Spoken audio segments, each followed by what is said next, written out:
ஒயரை கட் பண்ணி விட்டுறது, அப்புறம் ஃபீஸ் கேரியரை பிடிக்கிறது. இந்த எலக்ட்ரிசிட்டி போர்ட்லேயே கடை நிலையில் இருக்காங்க இல்லையா, இப்போ திமுக ஆதரவாளர்கள் அந்த மாதிரி ஆட்கள், அவங்க சபட்டேஜ் பண்ணுறது. ஓகே, அவங்க பண்ணுறாங்கன்னு பண்ணிட்டு என்ன பண்ணுறதுன்னா, மக்கள் எல்லாம் போராடுற மாதிரி வந்து அதை ரீல்ஸ் எடுத்து உடனே பகிர்றது. 1,40,000 பேர் இருக்க வேண்டிய அந்த பணியாளர்கள் எண்ணிக்கை இன்னைக்கு வந்து 70,000 பேர் தான் இருக்காங்க. மாதம் 3,000 பேர் ரிட்டையர் ஆகிட்டு இருக்காங்களாம். அப்போ அதனுடைய நிலைமையை பாருங்க, பராமரிப்பே இல்லை. ஒயர் அருந்து உழுது, டிரான்ஸ்ஃபார்மர் பற்றிக்குது. ஏன்னா 10-15 வருஷமா சரியா மெயின்டைன் பண்ணல. இப்போ இது எல்லாத்தையும் கொண்டு வந்து 20 நாள் ஆன அரசாங்கத்துக்கு தலையில கட்டுறாங்க. விஜய் ஆட்சியில் இதெல்லாம் ஆயிடுச்சு. ஏண்டா ஒரு நியாயம் இல்லையா? நம்ம உத்தமர் செந்தில் பாலாஜியினுடைய திருவிளையாடல் தான் அதெல்லாம். ஷார்ட் டியூரேஷன் சொல்லி டெண்டருங்கள் ஃப்ளோட் பண்ணி கமிஷன் அடிப்பாங்க. லஞ்சத்தை தவிர வேற எதுவும் செய்யலை. நான் வந்து சும்மா நேரு மாதிரி ஆட்கள், சாதாரண ஆட்களை பற்றி கவலைப்படாமல் 35 லட்சம் ரூபாய் கொடுத்தாதான் போஸ்ட்னா வசதி இருக்கிறவங்க தானே போயிருப்பாங்க. இந்த லஞ்சம் என்பது அரசு துறையில் ஒழிக்கப்பட்டால் மக்கள் வந்து பெரிதும் நிம்மதி அடைவார்கள், மகிழ்ச்சி அடைவார்கள். சிஎம் விஜய் அவர்கள் முதல்வராக பதவியேற்று இன்னையோட 30 நாட்கள் முடியுது. எப்படி பார்க்குறீங்க அந்த 30 நாட்கள்? நம்பிக்கை ஊட்டங்கிற, அதாவது ப்ராமிசிங்காக இருக்குது. ஒரு ஆட்சி, புதிய ஆட்சி வந்த உடனே அதை உடனே ஜட்ஜி பண்ண முடியாது. 1 மாதம்ன்றது ரொம்ப too little a period. At least ஒரு 6 மாதமாவது இருக்கணும் அதனுடைய இதை பற்றி, பாசிட்டிவ் நெகட்டிவை பற்றி பேசுறதுக்கு.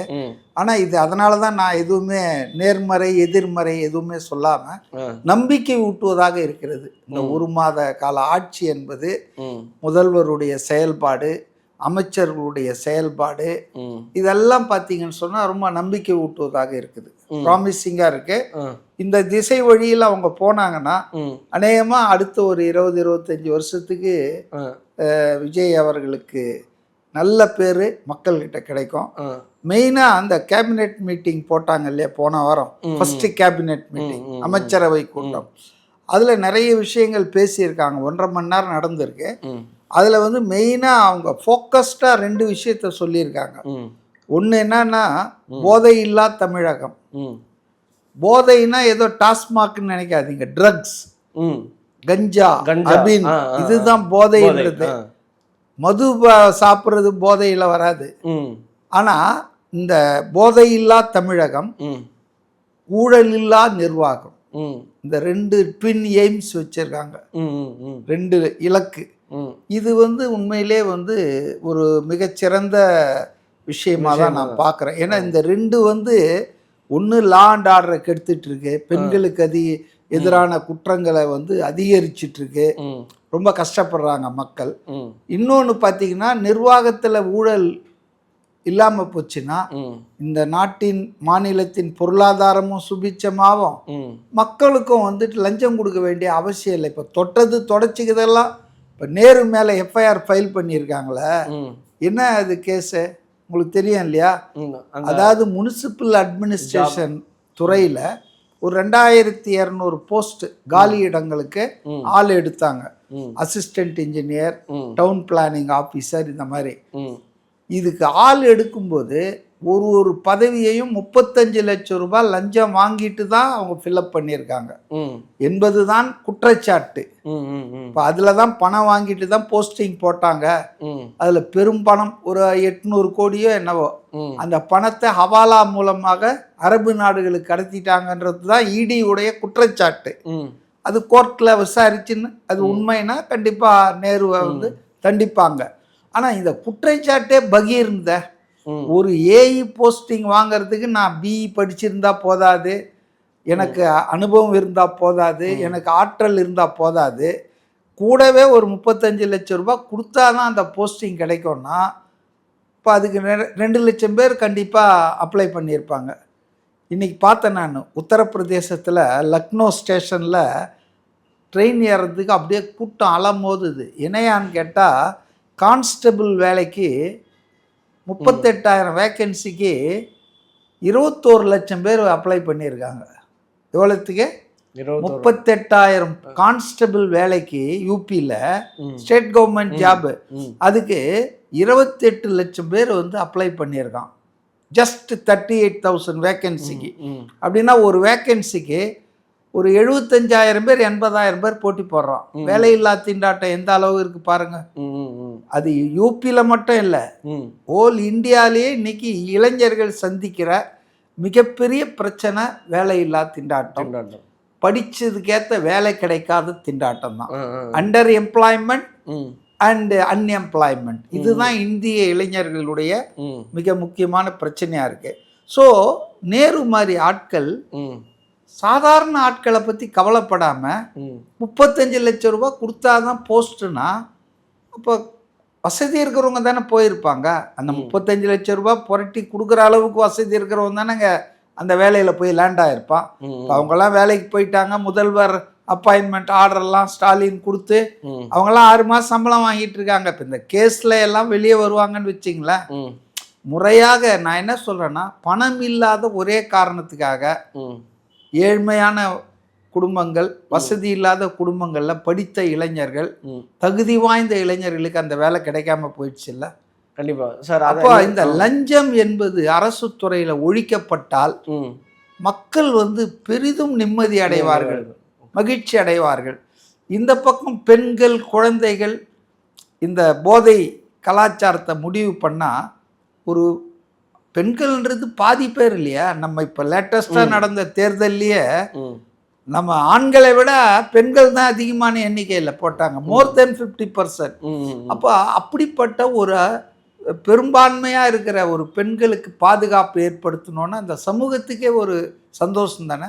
இப்போ இந்த இரட்டை குறிக்கோள்களை அவங்க கடமையாக வச்சு வேலையை தொடங்கியிருக்காங்க. ரொம்ப நம்பிக்கை ஊட்டுவதாக இருக்கு. நேற்று அந்த சிங்கப்பெண் சிறப்பு அதிரடி படையை ஃபர்ஸ்ட் அவர் அதான் சொன்னார். மே 10 ஆட்சியில் பதவி ஏற்ற உடனே சொன்ன முதல் விஷயம் அதை நேற்று 1 மாசத்துல நிறைவேற்றிட்டாரு. அதே போல் அமைச்சர்கள்லாம் பார்த்தீங்கன்னா ஆய்வுகள் நடத்தி டெண்டர்லாம் கேன்சல் பண்ணிகிட்டே இருக்காங்க.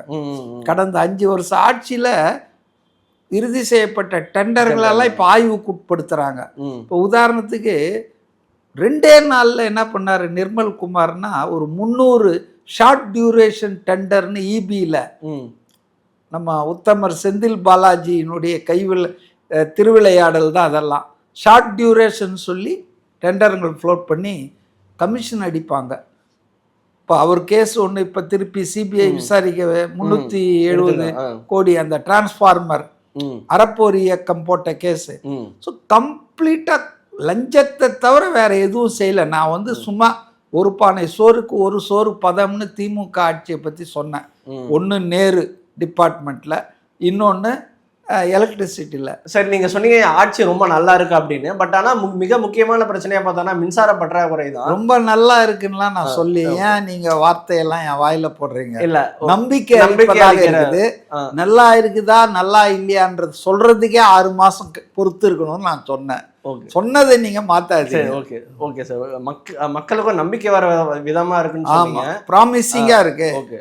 என்ன சார், இன்னைக்கு தமிழ்நாட்டில் பல்வேறு இடங்களில் குற்றச்சாட்டுனா மின்சார பற்றாக்குறை தான். நேற்று நம்மளோட மின்சாரத்துறை புகார், குற்றச்சாட்டுன்னு பெரிய பெரிய வார்த்தைலாம் புகார். சரி, புகார் மின்சார பற்றாக்குறை. நேற்று சொல்லியிருப்பாரு ஃபியூஸ் கேரியரை காணோம், திருடிட்டு போயிடுறாங்க அப்படின்லாம் சொல்கிறாங்க. சிசிடிவி ஃபுட்டேஜ் நாங்கள் பார்த்தோம். ஸோ இந்த மின் பற்றாக்குறை, அப்புறம் அந்த திமுகவோட அவங்க ஆதரவு பெற்ற அதிகாரிகள் தான் இந்த மாதிரி பண்ணுறாங்கன்னு சொல்கிறாங்க. இது எப்படி பார்க்குறீங்க? அதாவது தமிழ்நாட்டில் மின்சார வாரியம் அறிவிச்சிருக்கிறது என்னன்னா, ராதாகிருஷ்ணன் ஐஏஎஸ் அவர் தானே இப்போ சேர்மன். அவர் என்ன சொல்கிறாருன்னு சொன்னால், நமக்கு எந்த விதமான தட்டுப்பாடும் இல்லை. மின் உற்பத்தியில், மின் பகிர்மானத்தில் எந்த தட்டுப்பாடும் இல்லை. அதனால் மின்வெட்டு என்ற பேச்சுக்கே இடம் இல்லை. நம்ம உபரியாக பண்ணிட்டு இருக்கிறோம். மின் உற்பத்தியை சர்ப்ளஸாக இருக்கிறதால தமிழ்நாடு நமக்கு போக மிச்சத்தை சென்ட்ரல் பூல் கொடுத்துட்டு இருக்கோம். சென்ட்ரல் கவர்மெண்ட் பூலுக்கு அதை விலை கொடுத்து சென்ட்ரல் கவர்மெண்ட் நம்ம கிட்ட இருந்து வாங்குறாங்க. அதனால நமக்கு ரெவென்யூ கிடைச்சிட்டு இருக்கு. ஆகவே தமிழ்நாட்டில் மின்சார பற்றாக்குறை என்பதோ அதாவது ஷார்ட்டேஜோ இல்லை. அதனால மின்வெட்டுக்கு வாய்ப்பே கிடையாது. இதுதான் அவர் சொல்றாரு. ஆனா நீங்க சொல்றது தான் நடக்குது. பல இடங்கள்ல தமிழ்நாடு பூரா மின்வெட்டு, மின் துண்டிப்பு, கஷ்டப்படுறாங்க ஜனங்க. இதுல வந்து ரெண்டு கருத்து இல்லை. அப்போ இது நல்லா இருக்கு. ஆனா இங்க வந்து டெலிவரியில பாத்தீங்கன்னா கோளாறு இருக்குன்னா இதுக்கு காரணம் என்னன்னா பல்வேறு காரணங்கள் இருக்கு. இயற்கையாவே கோடை காலத்துல இதாகும், ஓவரா வந்து பவர் ட்ராப் பண்ணுவாங்க. இப்போ எல்லாருமே 4 ரூம்லயும் ஏசி போட்டு உக்காந்துருப்பாங்க. நைட் டைம்ல வந்து பவர் வந்து ரொம்ப லோட் ஆகும்போது சில நேரங்கள்ல தாங்க முடியாம ஷட் டவுன் ஆகும். அது ஒரு சில மணி நேரத்துல அதுவே சரி பண்ணிக்குவாங்க. இது போல கோடை காலத்துல பிகாஸ் ஓவர் பயன்பாடு, அதாவது தேவை நார்மலா இருக்கிறத விட அதிகமா பயன்படுத்துவாங்க. இப்ப பாருங்க, கத்திரி வெயில் முடிஞ்சிடுச்சு, அக்னி நட்சத்திரம் முடிஞ்சதுன்றாங்க. ஆனா இன்னும் 100, 103 தானே வந்துட்டு இருக்கு. ஸோ இந்த வாட்டி வந்து வெயில் ரொம்ப ஜாஸ்தியா இருக்கு. கோடை காலம் எக்ஸ்டெண்ட் ஆயிடுச்சு, சம்மர் முடியல இன்னும். ஸோ அது ஒரு காரணத்தால கொஞ்சம் நடக்கலாம் இயற்கையா. ஆனா பெருமளவுக்கு எனக்கு தெரிஞ்சு செயற்கையா தாங்க நடக்குது. என்ன நீங்க சொன்ன விஷயங்கள்ல, அதாவது ஒயரை கட் பண்ணி விட்டுறது, அப்புறம் ஃபியூஸ் கேரியரை பிடிக்கிறது, அப்புறம் இந்த எலக்ட்ரிசிட்டி போர்ட்லயே கடை நிலையில இருக்காங்க இல்லையா, இப்ப திமுக ஆதரவாளர்கள் அந்த மாதிரி ஆட்கள், அவங்க சபட்டேஜ் பண்றது. ஓகே, அவங்க பண்றாங்கன்னு பண்ணிட்டு என்ன பண்றதுன்னா மக்கள் எல்லாம் போராடுற மாதிரி வந்து அதை ரீல்ஸ் எடுத்து உடனே பகிர்றது. இப்போ இதை நான் ஏன் வந்து இதெல்லாம் நடக்கிறதுக்கு வாய்ப்பு இருக்குதுன்னா, உங்களுக்கும் பார்த்துருப்பீங்க ஃபியூஸ் கேரியர்லாம் பைக்கில் வந்து எடுத்துன்னு போகிறதெல்லாம் அரெஸ்ட் பண்ணியிருக்காங்க இப்போ ஆவடி பக்கத்தில். இதெல்லாம் பார்த்துருப்பீங்க. நான் ஒரு தொலைக்காட்சியில் நியூஸ் பார்த்துட்டு இருக்கும்போது இந்த மாதிரி இரவு நேரத்தில் வந்து பவர் கட் ஆனதால் கொதித்தெழுந்த அந்த மக்கள், அது தப்புன்னு நான் சொல்ல மாட்டேன். நைட்டில் வந்து பவர் போயிடுச்சுன்னா குழந்தைங்க தூங்காது, கொசு தொல்லை, ஹீட் வேறு இருக்குது. அதனால் எல்லாரும் வந்து அந்த சப்ஸ்டேஷன், ஒரு ஊரில் அந்த சப்ஸ்டேஷனில் வந்து அந்த தொழிலாளிகிட்ட கேட்குறாங்க, அவர் நிரந்தர தொழிலாளியா அவர் ஒப்பந்த தொழிலாளியான்னு தெரியாது. சப்ஸ்டேஷனில் வந்து கேட்குறாங்க, உடனே இது பண்ணுங்கன்னு. அதுக்கு அவர் என்ன சொல்லணும், என்ன சொல்லி இருக்கணும்? அவர் சொல்கிறாரு, போய் முதலமைச்சர்கிட்ட கம்ப்ளைண்ட் பண்ணுங்கன்றாரு. எனக்கு ரொம்ப ஷாக்கிங்கா இருந்தது. அதாவது அவர் என்ன சொல்லணும், சரிங்க நீங்க போங்க நான் பாக்குறேன், நார்மலா தானே சொல்லுவாங்க. அப்படி இல்லைன்னா, சார் இதுக்கு மேல என்னால முடியாது சார், நீங்க ஏஐ கிட்ட பேசுங்க, இல்ல இ கிட்ட பேசுங்க, ஏதாவது ஒரு வார்த்தை சொல்லலாம். ஆனா அந்த ஆளு அவ்வளவு திமிரா சொல்றாரு, போய் முதலமைச்சர்கிட்ட கம்ப்ளைண்ட் பண்ணுங்கன்றாரு. என்ன அவர் பேசாதது என்ன, நான் யூகிச்சது, விஜய்க்கு ஓட்டு போட்டீங்கல்ல போய் அவர்கிட்டயே கேளுங்கன்றத அப்படி சொல்றாரு. அவருடைய பாடி லாங்குவேஜ், அவருடைய வேர்ட்ஸ் எல்லாம். அப்ப நான் எல்லாரையும் சொல்ல, சில பேர் முட்டாள்தனமா இத பண்ணா ஆட்சிக்கு கெட்ட பேர் வந்துடும், மக்கள்லாம் போராடுவாங்க அப்படின்னு தப்பா நினைச்சுக்கிட்டு இந்த மாதிரி ஈனத்தனமான இழிவான காரியங்கள்லாம் செய்யறாங்க. இது ஒரு காரணம். இயற்கையாவே நான் சொன்ன ஒண்ணு, அதாவது அதிகமா யூஸ் பண்றதால கோடை காலத்துல இது மாதிரி நடக்கும். இது ஒரு காரணம். இந்த டிஸ்கிரண்டல்டு எலிமெண்ட்ஸ், சமூக விரோதிகள் பண்றது. மூணாவது என்னன்னா, இன்பில்ட் ப்ராப்ளம் இருக்கு. இபியில வந்து பாத்தீங்கன்னா 10-15 வருஷமா ஏடிஎம்கே 10 வருஷம், இவங்க ஒரு 5 வருஷம். அண்ணன் வேலுமணி, அண்ணன் செந்தில் பாலாஜிலாம் அவங்க கையை வச்சதே இந்த மின்சாரத்துறையில தான் கையை வச்சிருக்காங்க. 1,40,000 பேர் இருக்க வேண்டிய அந்த பணியாளர்கள் எண்ணிக்கை இன்னைக்கு வந்து 70,000 பேர் தான் இருக்காங்க. மாசம் 3,000 பேர் ரிட்டையர் ஆயிட்டு இருக்காங்களாம். அப்ப அதனுடைய நிலைமையை பாருங்க. நான் ஒரு திருக்குறள் அடிக்கடி சொல்லுவேன், பீலிப்பை சாகாடும் அச்சிரும் அப்பண்டம் சால மிகுத்து பெயின். என்ன அர்த்தம் இதுக்கு திருக்குறளுக்கு?